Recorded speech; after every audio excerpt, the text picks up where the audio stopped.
الرحيم ألم يأتهم نبأ الذين من قبلهم قوم نوح وعاد وثمود وقوم إبراهيم وأصحاب مدين والمؤتفكات أتتهم رسلهم بالبينات فما كان الله ليظلمهم ولكن كانوا أنفسهم يظلمون والمؤمنون والمؤمنات بعضهم أولياء بعض يأمرون بالمعروف وينهون عن المنكر ويقيمون الصلاة ويؤتون الزكاة ويطيعون الله ورسوله أولئك سيرحمهم الله إن الله عزيز حكيم وعد الله المؤمنين والمؤمنات جنات تجري من تحتها الأنهار خالدين فيها ومساكن طيبة في جنات عدن ورضوان من الله أكبر ذلك هو الفوز العظيم صدق الله العظيم.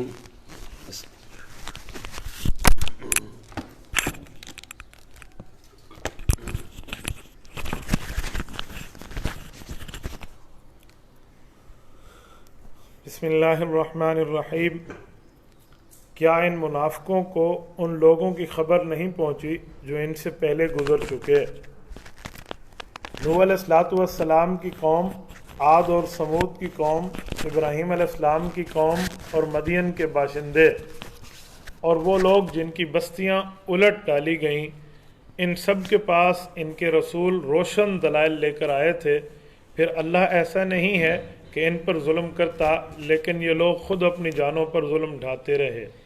اور مؤمن مرد اور مؤمن عورتیں آپس میں ایک دوسرے کے مددگار ہیں، نیکی کی تلقین کرتے ہیں، برائی سے روکتے ہیں، نماز قائم کرتے ہیں، زکوٰۃ ادا کرتے ہیں اور اللہ تعالیٰ اور اس کی رسول کی فرما برداری کرتے ہیں. یہ ایسے لوگ ہیں جن کو اللہ تعالیٰ اپنی رحمت سے نوازے گا. یقیناً اللہ اقتدار کا بھی مالک ہے اور حکمت کا بھی مالک.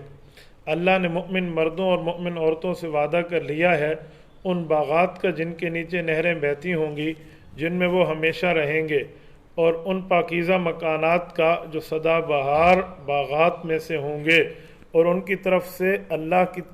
پر اللہ کی طرف سے خوشنودی. یہ سب سے بڑی چیز ہے جو جنت والوں کو نصیب ہوگی، اور یہی تو زبردست کامیابی ہے.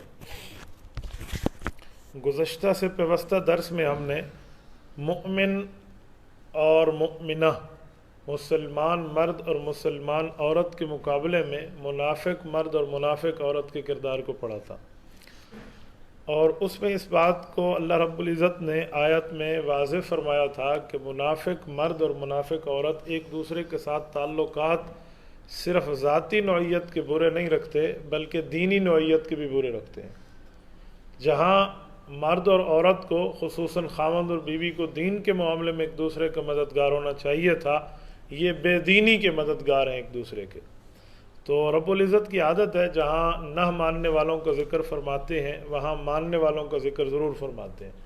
تو یہ نہ ماننے والوں کی بات کر کے اللہ پاک نے ماننے والوں کی بات بھی ارشاد فرمائی ہے. لیکن ان منافقین کو اس پہلی آیت میں جو ابھی تلاوت ہوئی ہے، دو چار چیزیں پرانے زمانے کی یاد دلائی گئی ہیں. یہ ہم سورت نمبر 7 سورت اعراف میں آیت نمبر 60 سے آیت نمبر 92 تک تفصیل کے ساتھ تقریباً کوئی 42-43 آیات میں ان قصوں کو پڑھ چکے ہیں کہ پرانی قوموں کے ساتھ کیا ہوا تھا، کیا حالات تھے، سمود کے ساتھ، عاد کے ساتھ. ویسے میں مختصراً آپ کی خدمت میں رکھتا ہوں. قوم نوح نے جب مخالفت دین شروع کی تو قوم نوح پہ عذاب آیا، اور عذاب طوفان کا آیا. یہ ہر بندہ مسلمان تفصیل سے اس کو جانتا ہے. اس طرح عاد اور سمود کا مسئلہ ہے. یہ جو عاد ہے، عاد کو ہلاک کیا گیا تھا آندھی کے ساتھ، اور سمود کو رجفہ، جسے چیخ کہتے ہیں، چیخ کا عذاب دیا گیا تھا. ایسی چیخ آئی جس سے ان کے دل پھٹ کے باہر نکل آئے. اور ابراہیم علیہ السلام کی قوم کا ذکر پیچھے تفصیلاً نہیں گزرا، یہ آگے آئے گا. اتنی سی بات ہے کہ ابراہیم علیہ السلام کی قوم نے جب واضح دیکھ لیا معاملہ، تو پھر نمرود جو سب سے بڑی طاقت کا دعویٰ کرتا تھا، اسے سب سے چھوٹی طاقت مچھر کے ذریعے ہلاک کیا گیا. اور یہ جو مدین والے اور والمؤتفقات، ان کے ساتھ جو معاملہ ہوا ہے، مدین والوں کو تو چیخ بھی ملی ہے اور زلزلہ بھی آیا ہے قوم شعیب، اور یہ بستیاں الٹا دی گئیں. یہ قوم لوط ہے. اس کا ذکر آگے تفصیلاً وہاں بھی آئے گا. اپنا یہاں سورت عنکبوت کے اندر کہ اتأتون فی نادیکم المنکر، ان کی برائیوں کو اللہ رب العزت نے تفصیلاً وہاں بیان فرمایا ہے۔ تو ان کی بستیوں کو الٹ دیا گیا تھا، بلکہ بعض روایات میں آتا ہے کہ ان کی بستیوں کو اتنا اونچا اٹھایا گیا کہ آسمان کے فرشتے ان کے مرغ کی آوازیں بھی سننے لگے، اتنا اوپر سے اٹھا کر نیچے پھینکا گیا اور ان کے اوپر پتھروں کی بارش ہوئی۔ تو اللہ فرما رہے ہیں ان کو کہ ان حضرات کو یہ واقعات نہیں پہنچے، ان کو یہ معلومات نہیں ہے کہ پچھلے بندوں کے ساتھ مخالفت رسالت پہ یہ حالات ہوئے تھے، حالانکہ ان کے پاس ان کے رسول روشن دلائل لے کر آئے۔ تو کہا اگر آپ کے اوپر بھی اس طرح کا کوئی عذاب مسلط ہو جائے تو یہ نہ کہنا اللہ ظالم ہے، اللہ ظلم نہیں کرتا، بلکہ تم اپنی جانوں کے ساتھ خود ظلم کر رہے ہو۔ کیا معنی؟ کہ تمہیں اپنا انجام پتہ ہے، اس کے باوجود بھی بندہ یہ کام کرے۔ ایک بندے کو پتہ ہے مجھے بجلی کے کرنٹ نے مار دینا ہے، پھر بھی وہ کہے یار اللہ بڑا غفور الرحیم ہے، تو اس کو عقل اللہ نے نہیں دی۔ یہ جو عقل ہے نا، عقل کا معنی ہوتا ہے باندھنا۔ یہ عربی لوگ اقال کہتے تھے اونٹ کے گھٹنے پر رسی کے باندھنے کو، تو اس سے رسی باندھ جاتی تھی۔ تو عقل کا معنی یہ برائیوں سے بندے کو باندھ کے روک کے رکھتی ہے، تو یہ عقل ہے۔ یہ دیکھیں نا آج کل جو عرب سر پہ رومال رکھتے ہیں اور اوپر جگہ آتے ہیں کالے ویڑے، اس کو کہتے ہیں اقال، ویسے عام زبان میں اغال کہہ دیتے ہیں۔ اقال کا معنی ہوتا ہے باندھنا، تو اصل میں وہ اونٹ والی رسی ہوتی تھی جو عرب کی پہچان تھی گھٹنے پر باندھنے کے، وہ بعضوں کا سر پہ رکھ لیتے ہیں، تو وہ آج کل ایک رواج بن گیا۔ تو عقل کا دراصل معنی ہوتا ہے روکنا، تو فرمایا ان کے پاس عقل نہیں ہے، یہ رک جاتے اس سے، یہ تو اپنے آپ کو خود مظلوم بننے کی کیا، یہ تو ظالم بننے کی دعوت دے رہے ہیں۔ اگلی دو آیات میں اللہ پاک نے پھر ماننے والوں کا ذکر فرمایا۔ فرمایا مومن مرد اور مومن عورت یہ آپس میں ایک دوسرے کے بھائی اور مددگار دینی حساب سے ہیں۔ وہ اس حساب سے ہے کہ یہ نیکی کا حکم کرتے ہیں اور برائی سے روکتے ہیں، تو یہ کام ان کے اندر موجود ہے۔ ان کے لیے فرمایا تھا یہ برائی کا حکم کرتے ہیں اور نیکی سے روکتے ہیں، اور یہاں ترتیب صحیح آ گئی کہ مومن مرد اور مومن عورت، نیکی کا حکم ہے، امر بالمعروف ہے، اور نہی عن المنکر ہے، برائی سے روکنا ان کا کام ہے، اور نماز کی پابندی اور زکوٰۃ کی ادائیگی اور اللہ کے رسول کی فرما برداری۔ یہاں اللہ پاک نے امر بالمعروف 1، نہی عن المنکر 2، قیام صلاۃ 3، ادائے زکوٰۃ 4، اور اطاعت رسول اور اطاعت خدا 5۔ یہ 5 کام مؤمن کی صفت کو بطور تعریف بیان فرمائے ہیں کہ مؤمن میں یہ 4-5 چیزیں ہونی چاہیے۔ جو مؤمن ان 5 صفات سے خالی ہے وہ مکمل صاحب تعریف نہیں ہے۔ وہ مکمل صاحب تعریف مومن وہ ہے جس میں یہ 5 صفات پائی جائیں۔ مثلا نیکی کا حکم، نیکی کے حکم سے مراد اپنی طاقت کے مطابق نیکی کا حکم ہے۔ جتنی طاقت ہے اتنی طاقت اگر اس نے استعمال نہیں کی تو یہ دین بتانے میں مداہن ہے، دین کو چھپا کر بات کر رہا ہے۔ تو اپنی طاقت کے مطابق ہے، حکمران کی طاقت اپنی ہے، رعایا کی طاقت اپنی ہے، آفیسر کی طاقت اپنی ہے، جونیئر آدمی کی طاقت اپنی ہے، تو اپنی طاقت کی بقدر وہ زبان سے ہے، وہ قلم سے ہے، وہ ہاتھ سے ہے، جتنی طاقت اس کو حصول ہے اتنی یہ دین کی دعوت دے گا۔ اور برائی سے روکنا بھی ایسے ہے، جس طرح جتنا اس سے بس بن سکتا ہے اتنا برائی سے روکے گا بھی صحیح۔ اور وَيُقِيمُونَ الصَّلَاةَ، اور نماز کی پابندی یہ بھی طاقت کے حساب پہ ہے۔ کھڑے ہونے کی طاقت ہے تو کھڑے ہو کر پڑھیں، بیٹھ کے طاقت ہے بیٹھ کے پڑھیں، لیٹ کے طاقت ہے لیٹ کے پڑھیں، اشارے سے طاقت ہے تو اشارے سے پڑھیں، یعنی کسی حال میں نماز کو معاف نہیں کیا گیا۔ میں رات ایک دوست نے مسئلہ پوچھا، اس کو سمجھا رہا تھا، میں نے کہا شریعت نماز توڑنے کی ترغیب کہیں نہیں دیتی، ہاں کسی نے غلط ٹائم میں نماز شروع کر لیا تو شریعت اسے پورا کرنے کے طریقے سمجھاتی ہے۔ مثلا یہ جو 3 اوقات ہیں، ان دنوں ٹائموں میں نماز جو مکروہ ہے، سورج چڑھنے کا وقت، غروب ہونے کا وقت اور سورج درمیان میں ہو، تو اس میں حضرت امام اعظم ابو حنیفہ رحمہ اللہ سے ایک روایت موجود ہے، وہ اس کا بہت آسان طریقہ ارشاد فرماتے ہیں۔ کہا کسی بندے نے نماز شروع کر لی ہے اور سورج طلوع ہونے کا وقت تھا، اب اس کو احساس ہوا کہ سورج طلوع ہونا شروع ہو گیا، اب یہ سجدہ تو نہیں کرے گا، تو اس کو چاہیے اپنی قرات لمبی کر دے، قرات لمبی ہو جائے، اتنے اس ٹائم میں سورج طلوع ہو گیا اور سورج طلوع ہونے کے بعد پھر یہ رکوع سجدہ کر لے تو اس کی نماز پوری ہو گئی ہے۔ تو شریعت کبھی نماز توڑنے کی طرف نہیں لے کر جاتی، بلکہ نماز کے آسانی کے راستے بتاتی ہے۔ وقت کے تقاضے کو دیکھنا یہ دین کی سمجھ ہے۔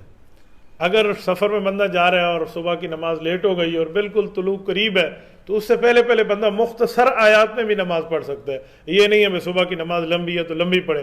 امام قاضی ابو یوسف رحمہ اللہ، حضرت امام صاحب استاد صاحب کے ساتھ جا رہے تھے، تو نماز کا وقت سفر میں بالکل قریب ہو گیا صبح کا، تو امام صاحب نے کہا بیٹا تم نماز پڑھاؤ.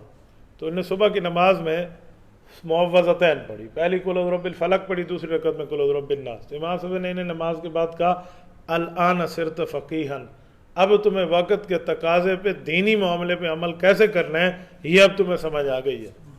مجھے اسی پر ایک واقعہ سنا رہے تھے، ہمارے بہت اچھے دوست ہیں حضرت مولانا اخلاق صاحب، یہ تلگنگ مرکز کے ذمہ دار بھی ہیں، تبلیغی مرکز کے. ایک بار ہم تلگنگ بیٹھے تو میں نے انہیں کہا آپ حضرت حاجی عبد الوہاب صاحب کے ساتھ بڑے قریب رہے ہیں اور خدمت آپ نے بڑی کی ہے، مجھے کوئی ایسا حاجی صاحب کا واقعہ سنائیں جو دل کو چھو لینے والا ہو.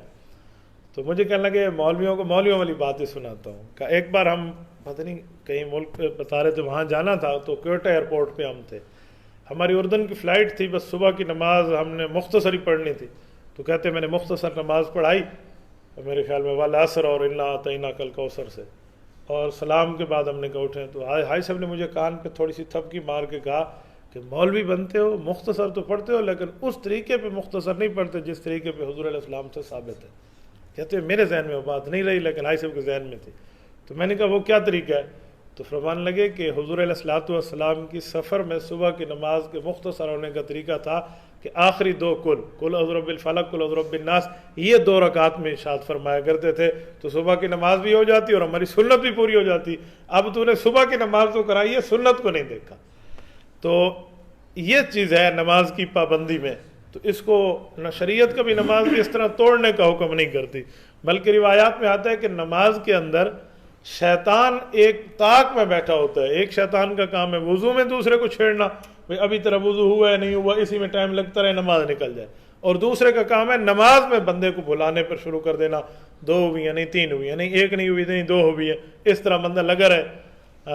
میں اپنے مشاہدے کی بات کروں، ایک بندے کو ہم نے دیکھا وہ اپنے منہ سے نیت کے الفاظ بولتا تھا، حالانکہ منہ سے نیت کے الفاظ بولنا یہ شریعت میں کہیں ثابت نہیں ہے. یہ بچوں کے لیے ہے جن کو پہلے نماز سکھائی جائے، انہوں نے کہو بھی 2 رکعت نماز، کمر پیچھے امام کے، منہ خانہ کعبہ شریف کی طرف، یہ بچوں کو سمجھانے کے لیے.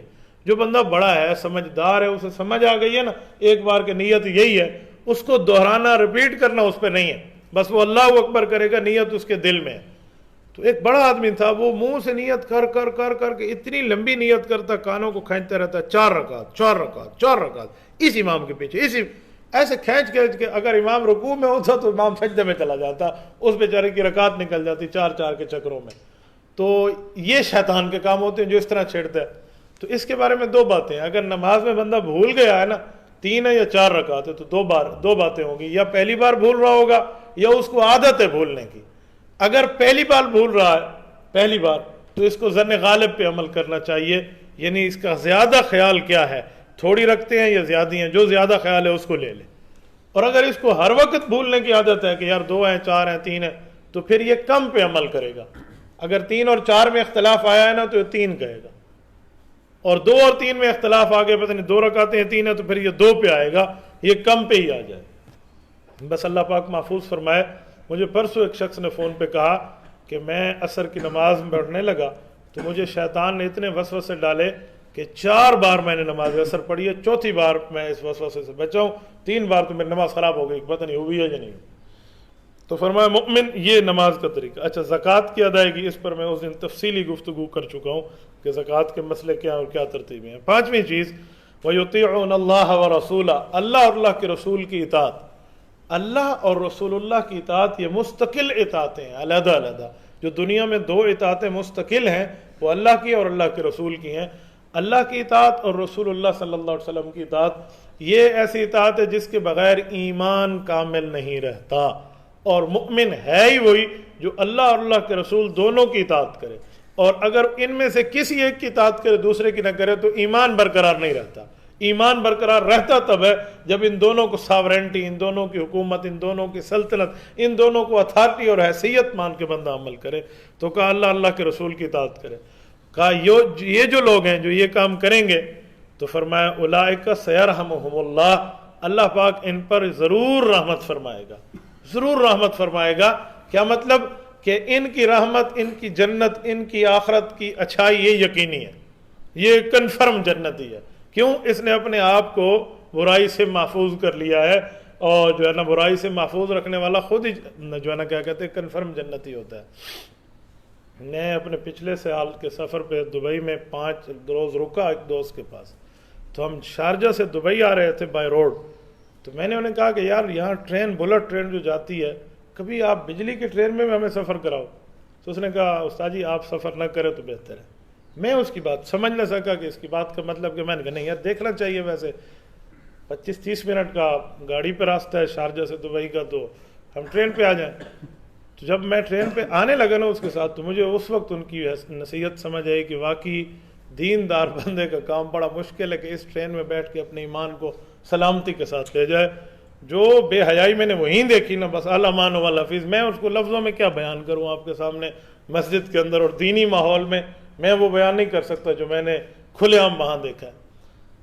وہاں سے میں نکلا نا، تو میں نے ایک دوست کو ایک بندے کی گپ سنائی، میں نے کہا مجھے اب سمجھ آیا، ہمارے وہ ایک بزرگ تھے وہ فرمایا کرتے تھے کہ اس جگہ رہ کر کوئی اپنا ایمان اور روزہ بچا کے نکل جائے نا تو کنفرم جنتی ہے۔ تو ایسے ماحول سے جنتی ہے، تو فرمایا کہ ان کے ساتھ بھی کنفرمیشن ہو چکی ہے، 5 اطاعتیں رکھیں گے یہ کنفرم جنتی ہیں، اور اللہ پاک حکمت اور جو ہے نا اس کے بھی مالک اور سلطنت کے بھی مالک ہیں۔ تیسری اور آخری آیت، اس میں مؤمن مرد اور مؤمن عورت کے ساتھ اللہ نے جنت کا وعدہ فرمایا ہے۔ فرمایا ان کو جنت دوں گا، ایسی جنت جس کے نیچے نہریں بہتی ہوں گی۔ کیا مطلب؟ بعض اوقات پل دیکھنا بندے کو عام عمارت دیکھنے سے زیادہ اچھا لگتا ہے۔ کیوں؟ عام عمارت کے نیچے سے پانی نہیں گزر رہا ہوتا، پل کے نیچے سے پانی گزر رہا ہوتا ہے، اور یہ انسان کی فطرت ہے، وہ ایسی جگہوں میں بیٹھے جہاں نیچے سے پانی جا رہا ہو، اوپر سے بندہ بیٹھے۔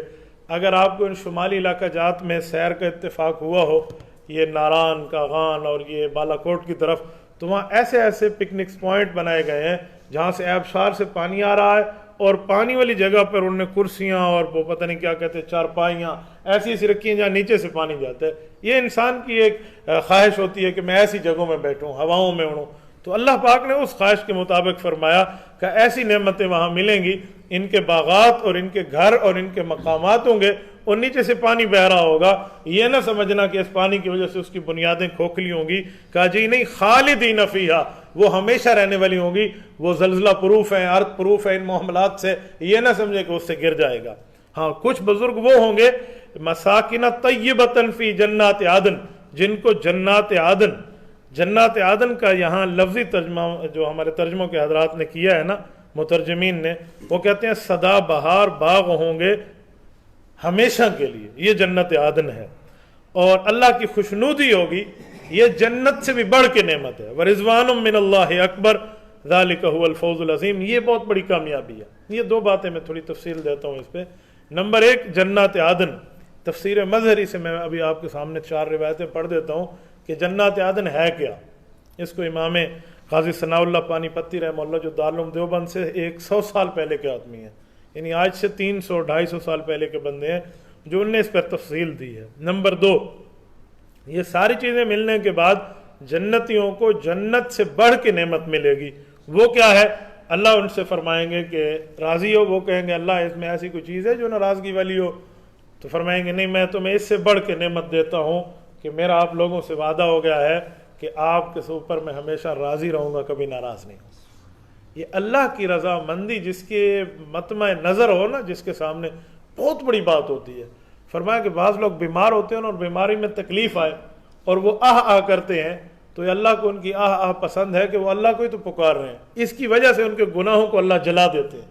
کیوں؟ وہ پھر بھی اس بیماری میں کہیں کہ میں اللہ سے راضی ہوں۔ حدیث پاک میں ہے کہ کوئی بندہ بیمار ہونا اور کوئی اس کی عیادت کے لیے آئے اور یہ اس کو اللہ کا گلہ نہ کرے بلکہ کہ بس میں اللہ کی تقسیم پہ راضی ہوں، میرے ساتھ میرے گناہوں کا مسئلہ ہے، کہا اس کو اللہ پاک جنت وہیں عطا فرما دیتے ہیں۔ کیوں؟ اس نے گلہ منہ سے نہیں نکالا۔ میں نے زندگی میں ایسی بہت سے معاملے دیکھے۔ میں ایک بات آپ کو کچھ عرصہ پہلے کی سناتا ہوں۔ گنڈی عاشق میں ایک بزرگ ہیں، مجھ سے بیعت بھی ہیں اپنے بچوں سمیت، حالانکہ دیندار بندہ نہیں ہے، صرف یوں دیندار ہے کہ 5 نمازوں کو پابند ہو، باقی دنیا دار تھا۔ اتنا شدید بیمار، کمر کے ڈسک، موروں کا مسئلہ، باقی بالکل لیٹے ہوئے تھے۔ جب میں ان کی عیادت کے لیے گیا نا، تو حالانکہ مجھے پتہ ہے اٹھ کے نماز بیچارہ نہیں پڑھ سکتا تھا، تو میں نے کہا کیا حال ہے آپ کا؟ کہا یار جو حال بھی ہے نا، بس اللہ راضی رہنا، یہ سارے حال سے ٹھیک ہو گئے۔ یہ ایک جملہ سن کے مجھے حدیث پاک یاد آ گئی۔ میں نے کہا یہ ہوتی ہے جنت ملنا، اس معاملے پہ پہنچ کے بھی وہ گلہ اللہ کا نہیں کیا، تو اسے کہتے ہیں کہ اللہ راضی ہو۔ کہا یہ جنتیوں کو جنت میں اللہ فرمائیں گے اب میں تم سے راضی ہوں، فلا اسخط علیکم ابدا، تمہارے اوپر میں کبھی غصہ نہیں ہوں گا۔ تو کہتے ہیں اگر اس وقت موت ہوتی نا تو جنتیوں کو خوشی سے موت آ جاتی کہ یہ اتنی بڑی بات ہے کہ اس کا مقابلہ نہیں ہے۔ تو جنات عدن کے بارے میں یہ تفسیر مظہری سے میں ایک صفحہ آپ کی خدمت میں پڑھتا ہوں۔ وہ فرماتے ہیں یہ ہمیشہ ہمیشہ کی جو جنت ہے اس کے بارے میں رسول اقدس صلی اللہ علیہ وآلہ وسلم کا ایک فرمان ہے۔ کہتے ہیں جیسے شہر میں ایک خاص مخصوص مقام ہوتا ہے، ایسے ہی جنتوں میں جنات عدن، یہ جنت عدن بھی ایک مخصوص مقام کا نام ہے، اس سے مزید جنتیں پھوٹتی ہیں۔ طبرانی میں امام ابو شیخ رحمہ اللہ حضرت عمران بن حسین اور حضرت ابو ہریرہ سے روایت بیان کرتے ہیں کہ وَمَسَاكِنَ طَيِّبَةً فِي جنات عدن کے متعلق حضور پاک علیہ الصلوۃ والسلام سے پوچھا گیا کہ جنت عدن جو جنت کے خاص مقام ہے یہ کیا ہے؟ تو حضور علیہ السلام فرمانے لگے وہ موتی کا ایک محل ہوگا جس میں یاقوت سرخ کے 70 مکانات ہوں گے، ہر مکان میں 70 زمرد کی 70 کوٹھیاں ہوں گی، اور ہر کوٹھی میں ایک تخت ہوگا، اور ہر تخت پہ رنگا رنگ 70 بستر ہوں گے، اور ہر بستر پر ایک فراخ چشم بڑی آنکھوں والی ایک حور بیٹھی ہوگی جو جنتی کی بیوی ہوگی، اور ہر گھر میں 70 خادم اور خادمائیں بھی معمور ہوں گی۔ مومن کے پاس روزانہ ہر صبح کے وقت کھانے پینے کی چیزیں آئیں گی جو ہر کوٹھری میں انہیں ملیں گی۔ 70 سے دو باتیں مراد ہیں، نمبر 1 70 سے 70 ہی مراد ہے، نمبر 2 70 عربی زبان کا ایک محاورہ ہے۔ 70 سے مراد کثرت ہوتی ہے، ضروری نہیں ہے 70 ہو یا 71 ہو، تو وہ کثرت ہوتی ہے۔ مثلا ہم بھی اردو میں کبھی بات کرتے ہیں نا، اون نے میں کو 70,000 گالیاں آنکھیں، کہتے ہیں 70,000 باتیں کر رہا تھا، تو 70,000 سے کیا مراد ہے؟ 59,000 اس نے نہیں کہی، 70 ہی کہی ہیں، تو 70 سے کثرت مراد ہے کہ زیادہ باتیں کی ہیں۔ تو اس سے مراد یہ ہے کہ جتنا زیادہ یہ بندہ سوچ سکتا ہے نا اتنے اس کے خدام ہوں گے اور اتنی زیادہ اس کے پاس چیزیں ہوں گی۔ حضرت امام ابو شیخ رحمہ اللہ کتاب العظمت میں حضرت ابن عمر کی روایت لاتے ہیں کہ اللہ پاک نے 4 چیزوں کو اپنے خاص طرز پر بنایا ہے، نمبر 1 عرش کو، نمبر 2 لوح قلم کو، نمبر 3 حضرت آدم علیہ السلام کو، اور نمبر 4 جنت عدن کو۔ فرمایا یہ جنت عدن اللہ پاک کے خاص طور پہ بنی ہوئی ہے، اس کے لیے فرمایا تو ہو جا، تو وہ عالم ظہور میں آ گئی اور وہ ہو گئی۔ حضور پاک علیہ السلام کا فرمان ہے کہ جنت عدن ایسی جگہ ہے جس کو نہ کسی آنکھ نے دیکھا، نہ کسی انسان کے دل میں اس کا خیال گزرا۔ اس میں صرف 3 گروہ ہوں گے، انبیاء، صدیقین اور شہداء۔ اللہ فرمائے گا خوشی ہو جاؤ، جو خوشی خوشی اسی میں داخل ہو جاؤ۔ یعنی باقی جنت میں جس کے لیے فرمایا نیچے نہریں بہتی ہوں گی، وہ تو اس کی ایک برانچ ہے، اصل جنت جنت عدن ہے۔ اور فرمایا جنت عدن میں اللہ کے درمیان اور جنت عدن کے باسیوں کے درمیان کسی قسم کا کوئی پردہ حائل نہ ہوگا، بس ایک اللہ کی کبریائی کی چادر ہوگی جو ان کے درمیان فرق کر رہی ہوگی۔ امام احمد رحمہ اللہ اور امام ابو داؤد طیالسی اور امام بہقی رحمہ اللہ نے یہ حدیث پاک کے الفاظ نقل کیے ہیں کہ فردوس کی جنتیں 4 ہیں، 2 جنتیں سونے کی ہیں اور 2 یہ ہیں جن کا بیان ہوا۔ کبریائی کی چادر اللہ پاک درمیان میں رکھیں گے، باقی جنتوں کے نظروں سے کسی قسم کوئی پوشیدہ نہیں ہوگا۔ اور ایک حدیث پاک میں یہاں تک ہے کہ وہ سونے کا قصر ہے جس کے اندر سوائے نبی، سوائے صدیق، سوائے شہید یا انصاف کرنے والے حکمران کے علاوہ اور کوئی داخل نہ ہوگا۔ اور فرمایا اس کے ساتھ ایک نہریں ہیں جس کے دونوں کناروں پر باغات موجود ہیں، اور اس کو اللہ نے اپنے لوگوں کے لیے ڈھانپ کے رکھا ہوا ہے جو اللہ رب العزت انہی کو ہی دیں گے۔ امام قرطبی کہتے ہیں جنتیں اصل میں 7 ہیں، نمبر 1 دار الخلد، نمبر 2 دار الجنان، نمبر 3 دار السلام، نمبر 4 جنات عدن، نمبر 5 جنات المأوا، نمبر 6 جنات النعیم، نمبر 7 فردوس۔ ان میں جو 4 اوریجنل ہیں ان کا خاص مقام یہ جنات عدن ہے جو اللہ رب العزت ان مقربین کو اور اصحاب الیمین کے ساتھ رہنے والوں کو عطا فرمائیں گے۔ یہ یہاں لکھتے ہیں دعا ہے کہ اللہ پاک ہم سب کو اس کا فیض عطا فرمائے۔ اور فرمایا کہ ورضوان من اللہ اکبر، یہ کیا ہے کہ حدیث پاک میں آتا ہے رسول اللہ صلی اللہ علیہ وسلم نے ارشاد فرمایا کہ اللہ پاک جنتیوں کو کہیں گے کہ کیا جنت کے نعمتوں کا مزہ چکھ لیا؟ تو وہ کہیں گے میرے اللہ چکھ لیا. کہا کسی اور چیز کی طلب ہے؟ کہ کہا اللہ کسی اور چیز کی ضرورت ہو تو طلب ہے. تو اللہ پاک پھر فرمائیں گے کہ سن لو میں تمہیں ایسی چیز دے رہا ہوں جس سے تم خوش ہو جاؤ گے، وہ میری رضا ہے، جس رضا کی وجہ سے میں تمہارے ساتھ کبھی ناراضگی اختیار نہیں کروں گا. اللہ پاک ہمیں یہ نعمتیں عطا فرمائے. الحمدللہ رب العالمین والعاقبۃ للمتقین والصلاة والسلام علی سید الرسل وخاتم النبیین. ربنا ظلمنا انفسنا وان لم تغفر لنا وترحمنا لنكونن من الخاسرین. ربنا آتنا فی الدنیا حسنہ وفی الآخرۃ حسنۃ وقنا عذاب النار وادخلنا الجنۃ مع الابرار یا عزیز یا غفار یا ارحم الراحمین. وصلی اللہ تعالی علی خیر خلقہ محمد وعلی آلہ واصحابہ اجمعین.